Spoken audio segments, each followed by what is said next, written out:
Saudi আরবে অবৈধভাবে বসবাসরত অভিবাসীদেরকে কোনো ধরনের জেল জরিমানা ছাড়াই স্বেচ্ছায় নিজ নিজ দেশে ফেরত যেতে 90 দিনের সাধারণ ক্ষমা ঘোষণা করেছে দেশটির সরকার। তবে এই ক্ষমায় অবৈধদের বৈধ হওয়ার কোনো সুযোগ রাখা হয়নি। তবে ফিরে গিয়ে নতুন ভিসায় যে কোনো সময় আবার সৌদি আরব আসতে কোনো বাধা থাকবে না। সৌদি সরকারের এই সিদ্ধান্তকে সাধুবাদ জানিয়েছে প্রবাসীরা। তবে অনেকেই নিজ নিজ দেশে ফেরত যাওয়ার পাশাপাশি সৌদি আরবে বৈধ হওয়ার সুযোগ দেওয়ার দাবিও করেছেন।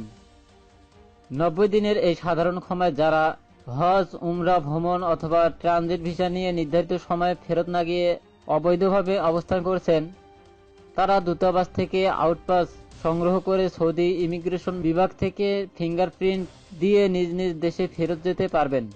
আর এই আউটপাস সংগ্রহের জন্য প্রবাসীদেরকে শরণাপন্ন হতে হবে দূতাবাসের। পাসপোর্ট সাইজের ছবির সঙ্গে পাসপোর্ট কপি অথবা নিবন্ধনের কপি দিয়ে এই আউটপাস সংগ্রহ করা যাবে। অবৈধভাবে বসবাসরত অনেক প্রবাসীর সঙ্গে কথা বলে জানা গেছে, একেবারে দেশে ফেরার চাইতে এখানে বৈধ হওয়ার ব্যাপারে তারা বেশি আগ্রহী। তবে সংশ্লিষ্টরা বলেছেন, কোনো চক্রের মিথ্যা আশ্বাসে বৈধ হওয়ার অপেক্ষায় না থেকে একবারে দেশে গিয়ে আবার নতুন ভিসায় আসাটাই উত্তম হবে। এদিকে দেশকে অবৈধ অভিবাসী মুক্ত করতে 19টি রাষ্ট্রীয় সংস্থার সমন্বয়ে একটি টাস্ক ফোর্স গঠন করা হয়েছে। খুব শীঘ্রই এই টাস্ক ফোর্স প্রচার অভিযানে মাঠে নামবে। এ লক্ষ্যে সৌদি আরবের বেশ কিছু ডিটেনশন সেন্টার স্থাপন করা হয়েছে।